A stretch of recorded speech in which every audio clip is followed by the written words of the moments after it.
Assalamualaikum warahmatullahi wabarakatuh. Perkenalkan, nama saya Yulia Anissa Lubis. Saya mahasiswa dari Prodi Pendidikan Bisnis Sambuk 2019, Fakultas Ekonomi Negeri Medan. Nah, di sini saya akan mempraktekkan bagaimana menggunakan metode pembelajaran Think Pair Share. Oke, baik.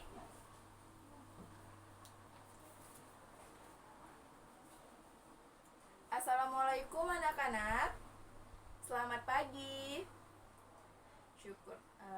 Sepertinya masih belum semangat nih. Assalamualaikum anak-anak. Selamat pagi. Ya, terima kasih. Nah, sebelum kita memulai pembelajaran, ada baiknya kita berdoa terlebih dahulu. Ketua kelasnya mana nih? Ya, mungkin Nando bisa memimpin doa kita terlebih dahulu. Ya, kepada Nando dipersilakan, Nak. Baik, terima kasih. Sebelum itu, sekretarisnya siapa? Ya, mungkin Anggi bisa sekretarisnya. Siapa yang tidak masuk hari ini, Nak? Oke, kalau masuk semua, baik. Baik, rajin-rajin ya. Nah, hari ini adalah hari pertama di mana kalian telah dulunya kelas berapa? Kelas 10. Nah, sekarang kalian beranjak ke kelas 11. Nah, pada hari ini adalah hari pertama kita masuk mata pelajaran marketing. Ya, benar. Nah, di mana kalian akan dibimbing oleh Ibu untuk 1 semester ke depan. Nah, sebelumnya kalian sudah kenal gak sama Ibu? Oke, kalau belum kenal, Ibu perkenalkan diri terlebih dahulu. Perkenalkan, nama Ibu Yulia Anissa Lubis, sering dipanggil dengan Ibu Yulia atau Ibu Lubis. Nah, kalian bisa manggil Ibu Yulia. Ya, Ibu akan mengajar dan membimbing kalian terkait dengan mata pelajaran marketing selama 1 semester. Nanti semester depan kalian akan diajar dengan guru lain, dengan guru yang berbeda. Oke? Nah, Ibu mau kalian selama pembelajaran harus tertib dan kalian harus rapi, kelasnya nggak boleh jorok, harus menjaga kebersihan. Baik, sebelum kita mulai pembelajaran, Ibu mau kenal dulu nih siapa saja perangkat kelasnya. Tadi ketua kelasnya Nando, sekretarisnya Anggi, bendaharanya siapa?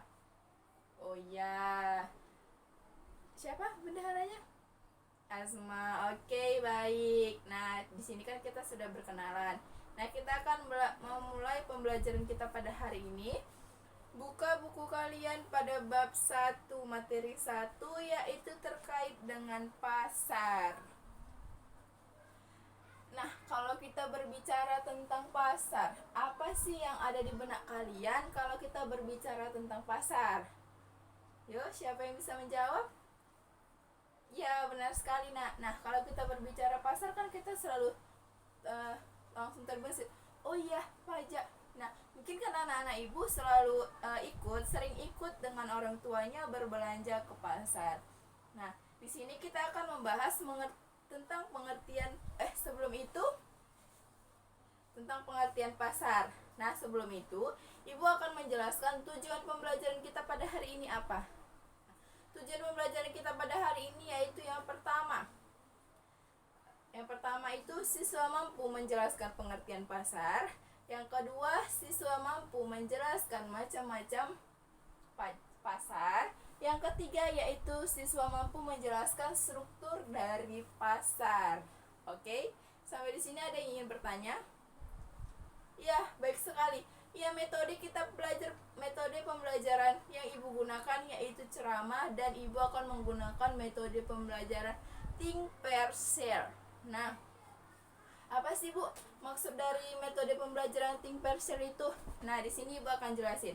Nanti Ibu akan membentuk kalian dalam sebuah kelompok. Nah, kelompoknya itu terdiri dari 2 orang. Nah, itu bisa dikatakan berpasangan ya. Berpasangan. Nanti Ibu akan membentuk, mungkin alangkah lebih mudahnya kalian berpasangan berpasangan dengan teman sebangkunya saja ya, nggak usah apalagi pecah lagi, jadi lebih mudah ya. Nah, kalian akan berpasangan dengan teman sebangku kalian. Nah, itu metode yang ibu gunakan. Lanjut kita membahas mengenai adapun materi kita pada hari ini, yaitu tentang pasar. Nah, kalau kita berbicara tentang pasar, apa sih yang ada di benak kalian kalau kita berbicara tentang pasar? Ya, tadi teman kalian sudah menjelaskan. Ya, di sini ibu akan meluruskannya kembali. Pasar itu adalah tempat bertemunya penjual dan pembeli. Ya, tempat bertemunya penjual dan pembeli yang melakukan transaksi. Misalnya nih, kalian ikut berbelanja dengan orang tua kalian, berbelanja ke sebuah pasar. Pasti kan saya nih, Bu, saya mau tomatnya sekilo. Dah, kan nggak mungkin kan kalian mau tomatnya tapi kalian nggak bayar. Nah, itulah yang dikatakan proses transaksi tadi, ya kan? Nah, kalian beli cabenya, pasti kalian bayar, ibu itu ngasih cabenya, kalian ngasih uang. Nah, itulah namanya proses transaksi. Oke, sampai di sini ada yang ingin bertanya? Nah, apa sih Bu peran dari pasar ini? Perannya apa Bu? Gitu kan?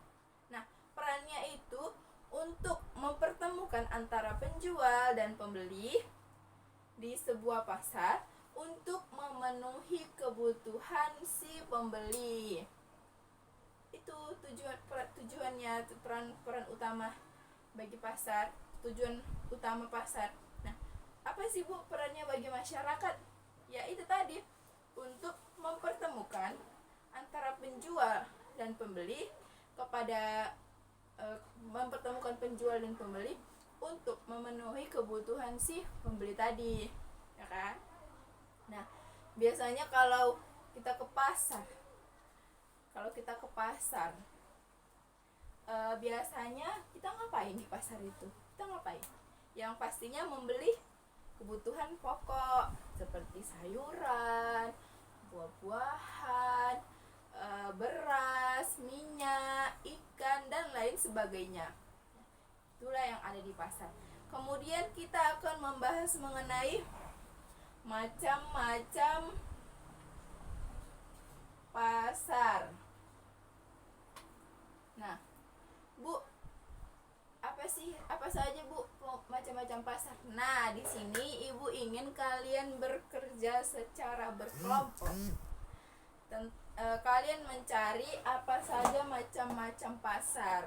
Nah, kalian harus mencari apa saja macam-macam pasar. Ibu beri waktu selama 10 menit. Kalian boleh cari sumber dari internet, dari buku, atau dari mana aja. Kalian bebas mencari materi tersebut. Pokoknya dia terkait dengan macam-macam pasar. Oke, ibu beri waktu 10 menit mulai dari sekarang. Dan nanti kalian akan mempresentasikannya. Oke? Sampai sini ada yang ingin bertanya? Baik, kalau tidak ada yang ingin bertanya, ibu berikan waktu 10 menit. Oke, baik. Nah, tadi kalian sudah berdiskusi dengan teman pasangan kalian. Di sini ibu mau kalian mempresentasikannya. Mempresentasikan hasil dari diskusi yang telah kalian lakukan. Oke, siapa yang mau mempresentasikannya? Ya, mungkin Anda bisa mempresentasikannya, Nak. Oke, baik. Ibu persilakan, coba kamu jelaskan hasil dari diskusi yang telah kalian lakukan. Oke, berikan tepuk tangan. Bagus sekali. Nah, baik, ibu akan menjelaskan kan tadi macam-macam dalam pasar itu ada 5. Yang pertama yaitu pasar konsumen. Apa sih Bu itu pasar konsumen?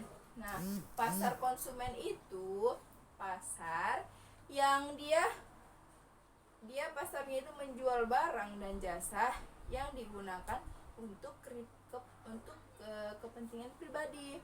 Nah, misalnya itu kalian untuk membeli kepentingan pribadi. Nah, di dalam pasar konsumen ini terdapat tiga macam lagi, yaitu convenience good, kemudian shopping goods, dan terakhir yaitu dia shopping good, convenience good, shopping goods, kemudian itu augmented good. Nah, ini convenience good ini adalah barang-barang yang paling utama yang dibutuhkan oleh konsumen. Contohnya beras, minyak, pokoknya kebutuhan pokok termasuk ke dalam convenience good. Kemudian ada shopping goods. Nah, shopping goods ini dia termasuk contohnya itu seperti alat rumah tangga, pakaian, dan lain sebagainya. Sedangkan augmented goods ini dia tuh barang-barang mewah. Contohnya seperti mobil Alphard, kemudian tas branded, pakaian mahal, itu termasuk ke dalam augmented goods. Nah, tadi kan itu pasar konsumen. Yang kedua itu ada pasar produsen. Pasar produsen itu apa sih, Bu? Pasar produsen itu adalah pasar di mana pasar yang menjual barang dan jasa kepada konsumen. Nah, di mana konsumennya ini digunakan untuk produksi dan kemudian menjualnya kembali. Contohnya gini ya, kalian sebagai produsen, kalian tuh sebagai produsen roti. Nah, kalian pasti akan membeli sebuah bahan-bahan bakunya seperti tepung, gula, dan lain sebagainya. Nah, kalian kan beli di pasar, terus kalian olah kembali. Gimana sih caranya agar tepung ini tadi bisa jadi roti, ya kan? Nah, kalian olah, setelah itu kalian jual kembali. Itulah contoh dari pasar produsen. Yang ketiga yaitu ada pasar penjual. Nah, apa sih, Bu, maksud dari pasar penjual ini? Ini contohnya gini. Di pasar yang menjual barang dan jasa, dia membeli, terus dia langsung menjualnya. Contoh kayak reseller. Nah, kalian menjual tas nih, kalian beli tasnya di Medan Mall, kan? Setelah kalian beli di Medan Mall, kalian langsung menjualnya kepada konsumen akhir. Itulah contoh dari pasar penjual. Yang keempat itu ada pasar pemerintah. Pasar pemerintah ini adalah pasar yang menjual barang dan jasa untuk pemerintah, baik di pusat maupun daerah, untuk fungsi utamanya. Dan yang terakhir yaitu ada pasar internasional. Nah, apa sih pasar internasional itu? Pasar yang terdiri yang terdiri dari beberapa negara yang menjual barang dan jasa. Nah, mereka mengekspor ke negeri kita, itu masuk ke pasar internasional. Sampai di sini ada yang ingin bertanya? Baik, kalau tidak ada yang ingin bertanya, kita lanjut, yaitu struktur pasar.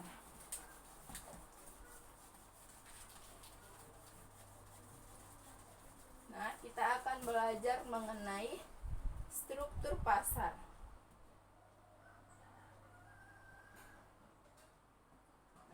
Struktur pasar.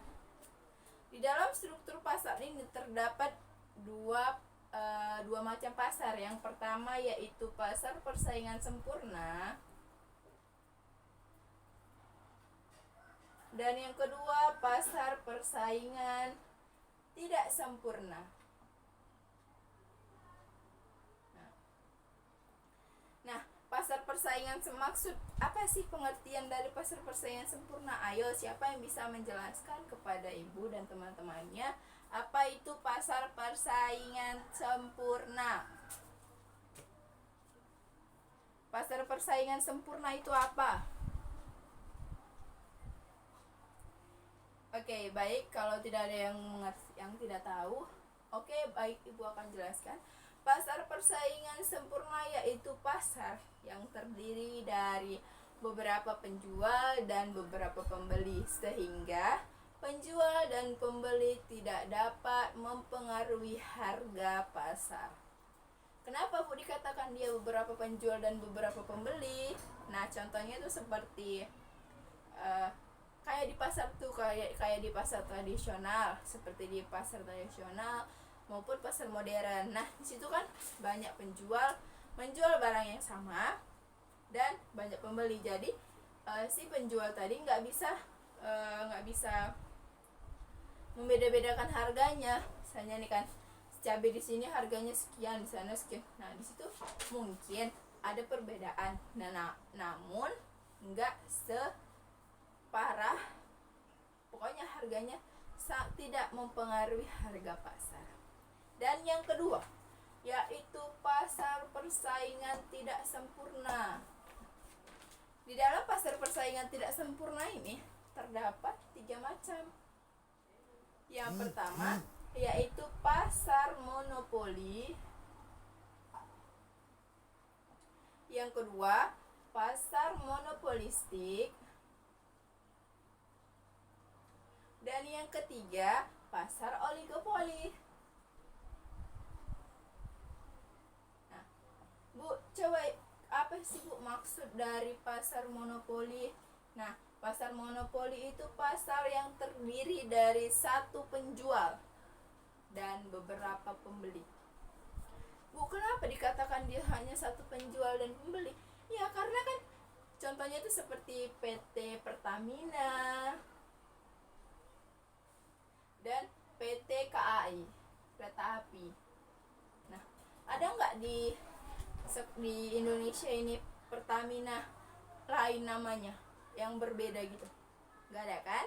Dan kereta api ada nggak selain PT KAI? Nggak ada. Oke. Ya, itulah contoh dari pasar monopoli. Dia pasarnya cuma satu, tetapi pembelinya itu banyak, yang penggunanya itu banyak. Itulah masuk ke dalam pasar monopoli. Dan yang kedua itu pasar monopolistik. Nah, pasar monopolistik itu pasar yang terdiri dari beberapa penjual, pasar yang terdiri dari beberapa penjual dan beberapa pembeli. Nah, kenapa pula Abah dibilang pasar monopolistik itu beberapa penjual dan beberapa pembeli? Nah, contohnya itu seperti perusahaan Unilever. Nah, kemudian shampoo, karena kan di perusahaan Unilever itu ada sampo, pasta gigi, sabun, dan lain sebagainya. Dan yang terakhir yaitu pasar oligopoli. Pasar oligopoli itu pasar yang terdiri dari sedikit pembelinya. Contohnya itu, contoh dari pasar oligopoli itu dia seperti kereta atau sepeda motor, mobil, dia yang mahal-mahal kan. Namun sekarang kereta itu nggak termasuk ke dalam pasar oligopoli kan. Oke, sampai di sini ada yang ingin bertanya? Baik, kalau tidak ada yang bertanya, siapa yang bisa menyimpulkan pembelajaran kita pada hari ini? Ya, mungkin Tika bisa menjelaskan. Nah, coba silakan. Ya, berikan tepuk tangan, benar sekali. Ya, kesimpulan kita pada hari ini adalah pasar merupakan suatu tempat bertemunya antara penjual dan pembeli yang saling melakukan transaksi. Dan kemudian ada 5 macam pasar. Yang pertama pasar konsumen, pasar produsen, pasar pemerintah, pasar penjual, dan pasar internasional. Di mana ada struktur pasarnya, yaitu struktur pasar persaingan sempurna dan pasar persaingan tidak sempurna. Dan sampai di sini ada yang ingin bertanya? Baik, kalau tidak ada yang ingin bertanya, Ibu akhiri saja pertemuan kita pada hari ini. Sebelum itu, coba buka buku kalian pada halaman 10. Di situ ada evaluasi. Kerjakan latihannya 1-5, di mana pengerjaannya itu secara individu. Dan jangan lupa kalian cantumkan referensi yang kalian dapatkan di jawaban tersebut. Oke, sampai di sini ada yang bertanya? Oh iya, ibu kelupaan. Kalau minggu depan kita akan mempelajari mengenai lingkungan bisnis. Oke, sampai di sini ada yang bertanya? Kalau tidak ada yang bertanya, ya Bu, tutup saja. Ibu harap kalian belajar untuk materi minggu depan, karena minggu depan sebelum pembelajaran dimulai, Ibu akan bertanya kepada kalian. Baik, demikianlah pertemuan kita pada hari ini. Lebih dan kurangnya Ibu mohon maaf. Assalamualaikum warahmatullahi wabarakatuh. Selamat siang.